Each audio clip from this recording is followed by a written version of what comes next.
Otep, à chacun d'entre vous, je vous remercie d'être dans cette nouvelle capsule aujourd'hui avec moi. Je suis El Mancio Godson, maître de vie. Aujourd'hui, j'aimerais donc parler avec vous d'un autre sujet d'importance. Il s'agit de l'acte de manger à l'état de rêve. Oui, vous avez bien entendu. Il y a beaucoup de personnes aujourd'hui, c'est devenu un effet enfin, indésirable très important. Beaucoup de gens mangent dans leur sommeil.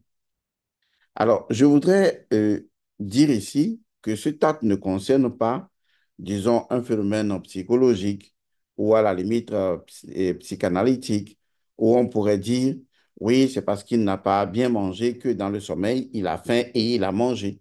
Ça n'a rien à voir. Il faut être réaliste, à moins que vous voulez demeurer imbécile.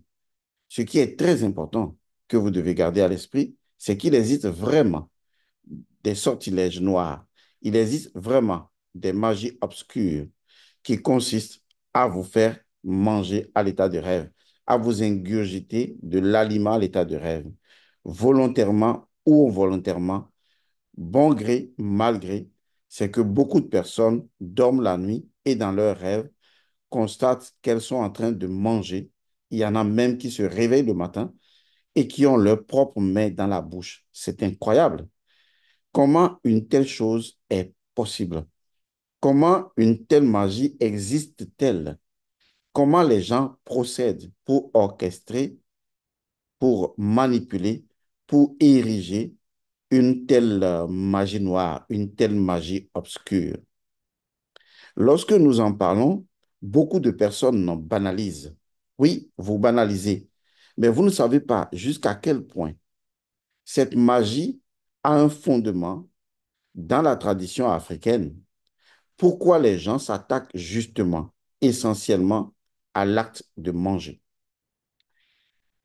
Bienvenue une fois encore sur cette chaîne et dans cette capsule. Avant de continuer, je vais vous lire le communiqué suivant. C'est un communiqué qui vous présente justement ce que nous voulons faire. Et c'est une visio ou deux visioconférences gratuites pour vous pour parler justement de ce phénomène. Suivez le communiqué. Il existe dans la magie une forme de sorcellerie qui consiste à faire manger l'âme humaine d'une personne à l'état de rêve. Ce sortilège très puissant a pour but de corrompre l'âme humaine de l'individu, de l'emprisonner, de la manipuler et surtout de lui faire émaner de mauvaises vibrations et odeurs. Les personnes affectées peuvent constater un gonflement de leur ventre.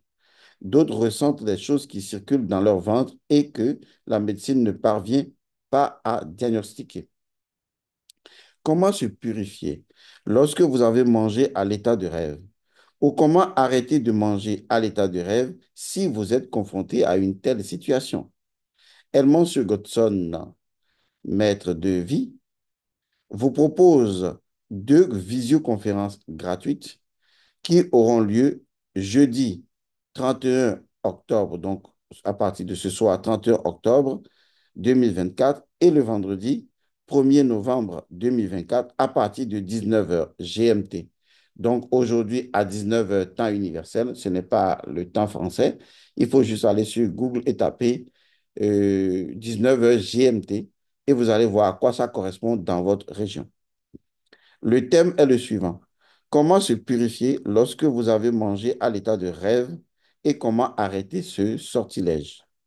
Pour participer à ces deux visioconférences, il vous suffit simplement de cliquer sur les liens ci-dessous. Et les liens, naturellement, sont en bas de cette capsule, comme vous les retrouverez dans tous les groupes dans lesquels vous êtes déjà. Si vous êtes dans nos formations et cours, vous allez retrouver ce lien. Cliquez simplement et vous allez retrouver dans deux groupes, un canal et un groupe. Et nous allons commencer dès ce soir, ce jeudi, à parler donc de ce phénomène, cette thématique, comment se purifier lorsque vous avez mangé à l'état de rêve et comment arrêter ce sortilège. Maintenant, laissez-moi vous en parler un peu. Parce que lorsqu'on parle de ce phénomène, il y a les ouyaya qui commencent à raconter des niaiseries. Parce que beaucoup de personnes sont ignorantes et pensent que leur ignorance fait peu preuve ou œuvre de connaissance. Malheureusement, l'ignorance, c'est l'ignorance, c'est tout. Et ça n'a rien d'autre que ça. Pourquoi j'en parle? Parce que lorsqu'on dit manger, l'acte de manger, je vous renvoie dans vos différentes traditions. Allez demander à vos parents et aux parents de vos parents, aux ancêtres. Allez demander à vos chefs coutumiers. Allez demander à des personnes spirituelles de votre tradition spirituelle ou à votre chef spirituel de famille, puisque vous devez en avoir. Demandez-leur, posez-leur juste. Et ça, c'est de la pure questionologie. Posez-leur juste la question de savoir. Dans notre tradition africaine, dans notre tradition endogène, que signifie l'acte de manger? Parce que tout tourne autour du principe de quelque chose, principe qui peut être falsifié. Parce que si aujourd'hui des gens vous font manger à l'état de rêve, c'est parce que ces personnes connaissent justement en quoi consiste dans la tradition africaine, en quoi consiste l'acte de manger. C'est vrai que vous avez vos consciences aujourd'hui très occidentalisées. Et donc pour vous, manger, ben, c'est manger. C'est prendre la cuillère, c'est prendre la fourchette et puis manger. Je vous signale d'ailleurs que moi, en ce qui me concerne, je mange beaucoup plus, à plus de 80% avec mes mains qu'avec cuillère et fourchette. Parce que l'acte de manger fait partie d'un acte d'une divinité particulière. C'est la raison pour laquelle vous allez voir justement la déesse Isis Aceta en train de faire manger, en train d'allaiter. Vous voyez, en train d'allaiter Horus, l'enfant. L'acte de manger dans la tradition spirituelle africaine ancestrale repose sur un fondement très, très, très ancien. D'abord, revenons sur des éléments symboliques, emblématiques de notre tradition. Par exemple, on vous dira en Afrique que s'il y en a à manger pour une personne, il y en a forcément à manger pour une autre personne. On vous dira également que lorsque un voyageur vous rend visite, il faut non seulement lui donner à boire, mais il faut également lui donner à manger. On vous dira également, on peut punir un enfant de tout, mais on ne peut pas punir un enfant de l'acte de manger. Est-ce que vous comprenez ça? Aujourd'hui, c'est quand même assez surprenant qu'un continent dont la profondeur spirituelle est celle-là même qui fait de l'acte de manger quelque chose de sacré, les gens ont inventé, ont créé, ont systémisé la pauvreté en Afrique de telle sorte que les gens aujourd'hui en Afrique n'arrivent pas à manger. C'est une malédiction. Il faut bien comprendre comment ça marche. C'est une malédiction de ne pas manger. Est-ce que vous voyez? Quand quelqu'un a vraiment faim et que la personne vous dit, je vais manger, donnez à manger à la personne.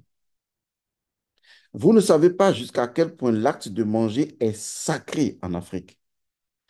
Pas simplement sacré en Afrique, mais sacré dans la spiritualité ancestrale et dans la métaphysique de la nature. Je me répète, je ne parle pas des gens qui viennent vous quémander des choses en faisant semblant et qui ne foutent rien de leur vie. Je ne parle pas de ça. Je parle de quelqu'un qui descend chez vous et qui a faim. Et quand il a faim, il a besoin de manger. Ça ne se discute pas. On lui donne à manger. Et je vais vous dire encore une chose. Lorsque vous êtes en train de combattre un ennemi, vous êtes en train de le combattre jusqu'à ce que vous arrivez tous les deux à épuisement. C'est un exemple que je donne. Et que vous décidez de faire une pause et que vous allez manger pour prendre de la force et que votre ennemi que vous combattez n'a rien à manger alors qu'il doit reprendre le combat, je vous assure, vous devez lui donner à manger. Je vous donne ces exemples pour vous montrer jusqu'à quel point l'acte de manger est sacré et le refus de donner à manger à un enfant, surtout à un enfant, est une malédiction. J'en parle et j'en reparle pour vous situer dans le contexte, parce qu'il faut savoir de quoi on parle. Il ne s'agit pas simplement de manger dans le rêve.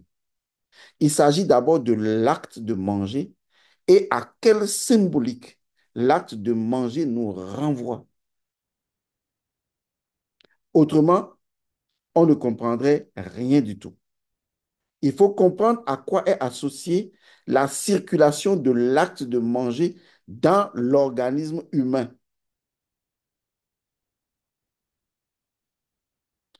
Dans certaines civilisations comme celle orientale, on présente toujours le dieu Brahma comme étant associé au ventre parce que on estime, les hindous estiment que la force se trouve dans le ventre. Parce que le ventre a une histoire. Le ventre a ce que je vais appeler une révélation. Le ventre est associé à quelque chose dans la dynamique du corps humain, car le corps humain lui-même est une mécanique globale dont les différentes parties correspondent dans l'évolution de l'apex humain, tant au niveau spirituel d'abord qu'au niveau matériel. Dans son évolution, les différents éléments occupent des positionnements bien précis et apportent de leurs principes à l'ensemble de l'organisme qui n'est que l'ensemble des, enfin, un ensemble de principes coordonnés. Car en vérité, l'oreille est un principe, l'œil est un principe, le nez est un principe, les dents sont un principe, le cou est un principe, les bras sont un principe. Vous voyez, toutes les parties de notre organisme sont des principes. Et l'organisme, c'est la mise en commun, en ordre, en équilibre, en harmonie, vous voyez, d'un ensemble de principes qui permettent une certaine cohérence de vie. À partir de ce moment, on se questionne en disant, mais quel est le principe associé au ventre? Vous voyez, quel est le principe associé au ventre? Quel est le principe associé au bas-ventre? Et quel est le principe associé au poumon? Pour que, quand on parle du ventre, justement, quelqu'un puisse se lever un matin et dire, je vais lui envoyer un puissant sortilège et l'individu va se voir dans le rêve et il va chop, et va manger dans le rêve. Ce que l'individu mange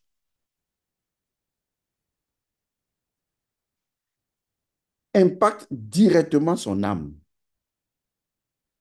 Dans le sommeil, ce que l'individu mange impacte directement son âme. C'est tout cela que nous voudrions étudier, analyser dans les deux visioconférences que je vous propose, dont les liens sont en bas et dont les liens sont distribués largement dans tous les groupes. Parce que quand on ne sait pas, quand on ne connaît pas, quand on ne sait pas ce que l'on prétend savoir, pour en avoir l'évidence et non une simple croyance, on se tait.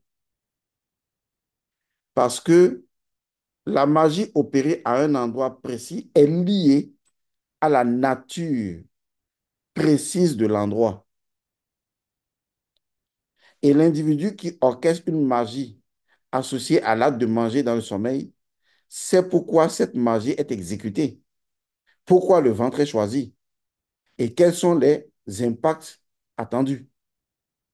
Et comme je le disais, dans le sommeil, l'acte de manger est directement associé à l'âme humaine. L'âme humaine est une entité vice et vertu.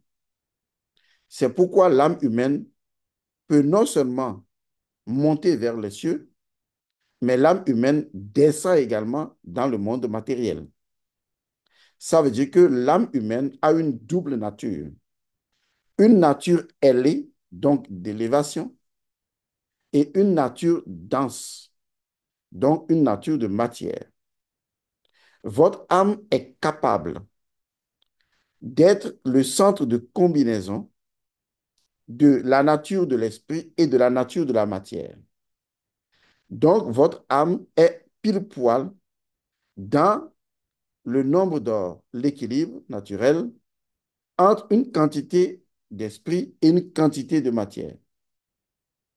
Votre âme peut faire preuve de légèreté, mais elle peut également faire preuve de lourdeur. On dit alors que votre âme est vice et vertu.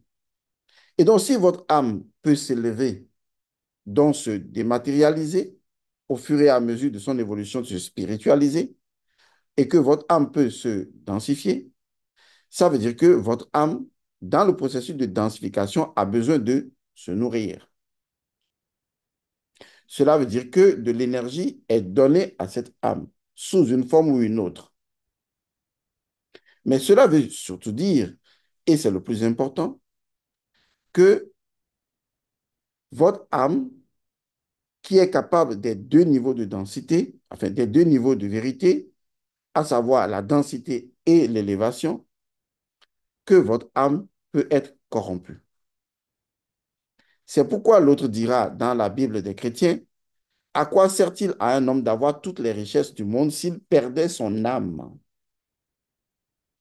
Parce que l'âme peut être perdue, l'âme peut être égarée, parce que l'âme peut être influencée, l'âme peut être prise au piège, l'âme peut être ensorcelée, l'âme peut se trouver dans une prison. La dernière fois, une jeune fille m'a dit avoir rêvé de son père et son père décédé depuis des années, mais que son père était enfermé dans une prison.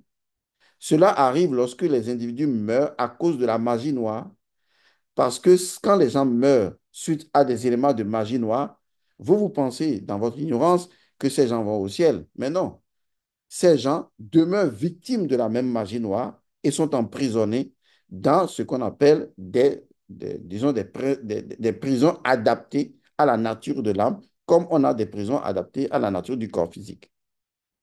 Il en est de même, justement, des personnes qui ont fait des pactes avec certaines entités, avec certains esprits, et ainsi de suite. Surtout les cas des personnes qui s'en vont et dont on ne fait pas l'accompagnement spirituel, ou des personnes, eh bien, dont l'accompagnement spirituel ne correspond pas à leur identité intrinsèque.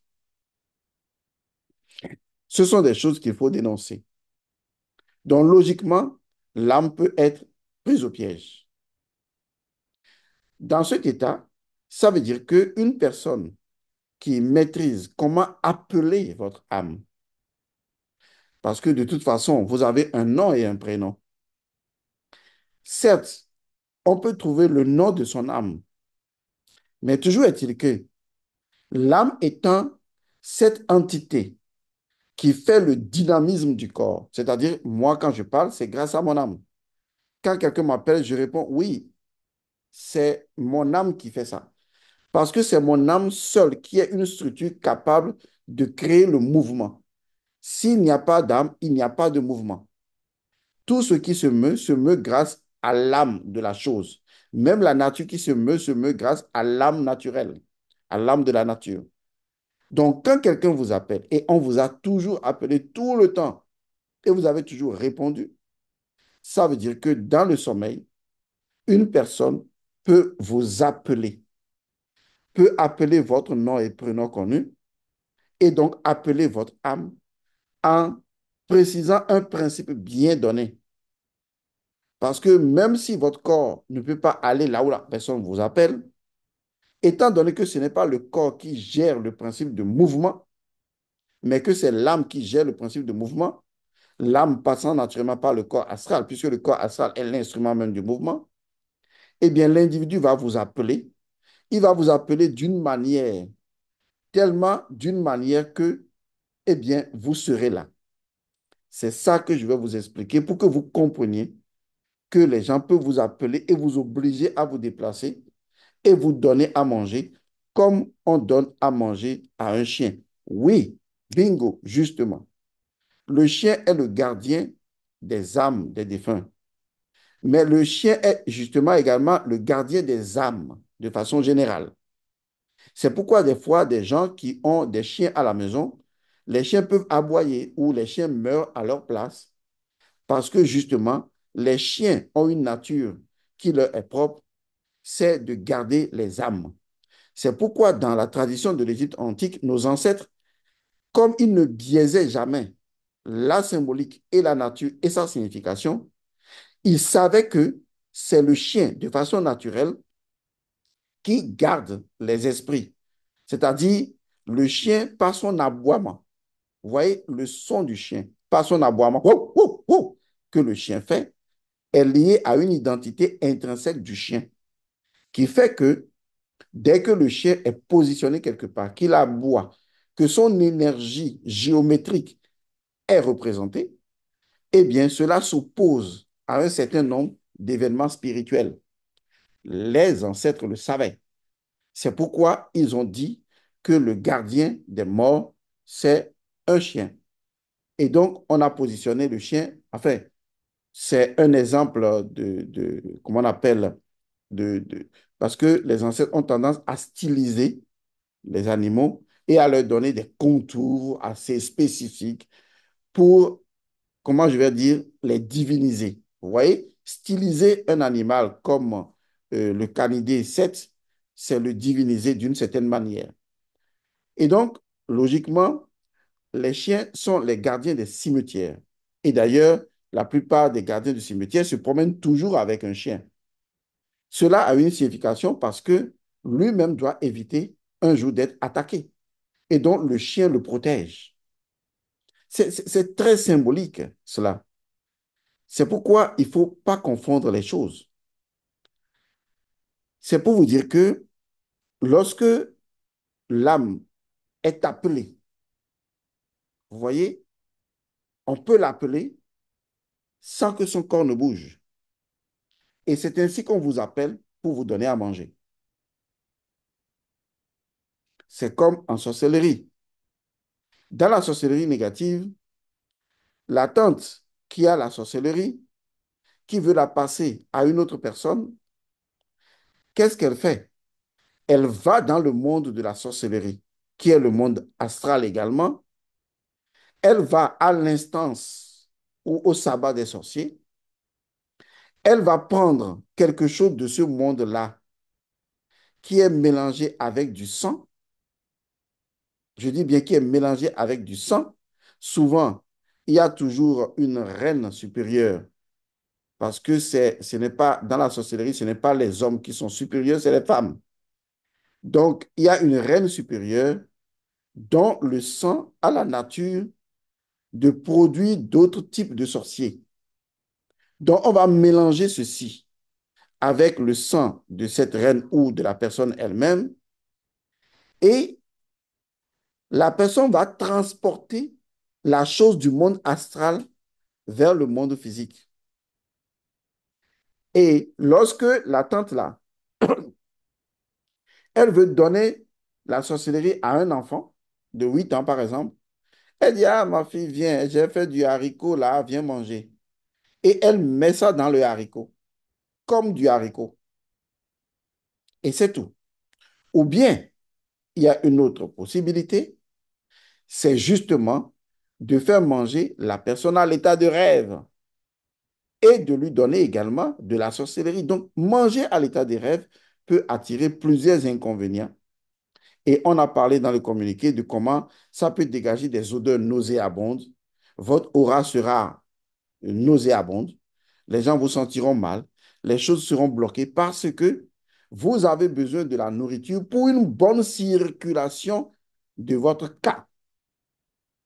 Et quand la mauvaise nourriture intervient, qu'est-ce que cela fait alors? Vous voyez que, en fait, l'incidence de la chose est profonde.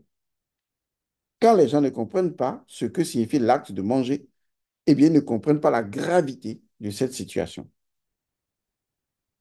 Alors, je vous convie à cette visioconférence qui va commencer naturellement aujourd'hui à partir de 19 heures. Cette visioconférence, euh, aujourd'hui à 19 heures dans le groupe dont les liens sont en bas. Vous trouverez d'ailleurs les liens partout dans tous les groupes hein, où vous vous trouvez.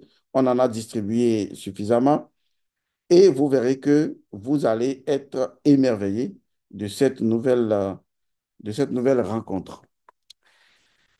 Je remercie toutes les personnes. On se retrouve ce soir à 19 heures dans le groupe gratuit dont les liens circulent concernant donc cette thématique, comment se purifier, n'est-ce pas, de l'acte de manger à l'état de rêve et arrêter ce sortilège.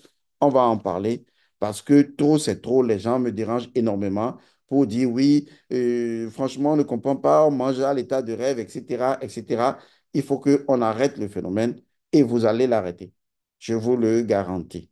Je vous remercie d'avoir suivi cette capsule. Je vous retrouve dans une autre capsule. Je vous dis également que nous avons déjà lancé Rafeza 2024. Commencez les inscriptions. Les liens circulent partout. Vous pouvez les trouver ou vous me les demandez.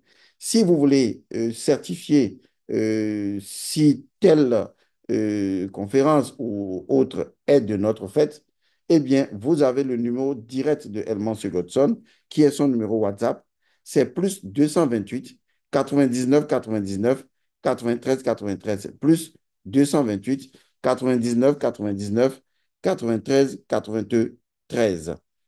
Je voudrais pour finir informer donc toute la communauté de la Côte d'Ivoire que nous avons maintenant en Côte d'Ivoire une communauté officielle à nous, c'est-à-dire un groupe qui est officiel, qui est le groupe Côte d'Ivoire Communauté officielle de El Mancio Godson.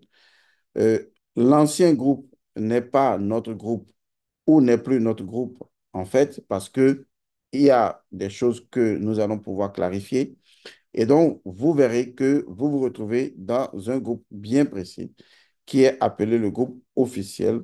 L'officiel de El Mancio Godson, c'est la communauté représentative de El Mancio Godson en Côte d'Ivoire. Je voudrais aussi rappeler que dans la prochaine capsule, nous allons expliquer à ceux qui veulent quitter l'étranger pour venir à Lomé pour faire Rafeza, nous avons une surprise pour vous que je vais vous dévoiler la prochaine fois. Une surprise si vous souhaitez vous déplacer pour venir, que ce soit de Paris, de partout. Si vous voulez vraiment venir assister à Rafeza 2024 ici au Togo, eh bien, nous voulons vous offrir une autre possibilité. Cette possibilité sera de vous donner un rituel initiatique sur place qui sera fait par Elmansu Godson. Il s'agit justement du rituel dont on a déjà parlé, qui est associé à la calebasse sacrée, qui est en relation avec le corps d'Osiris.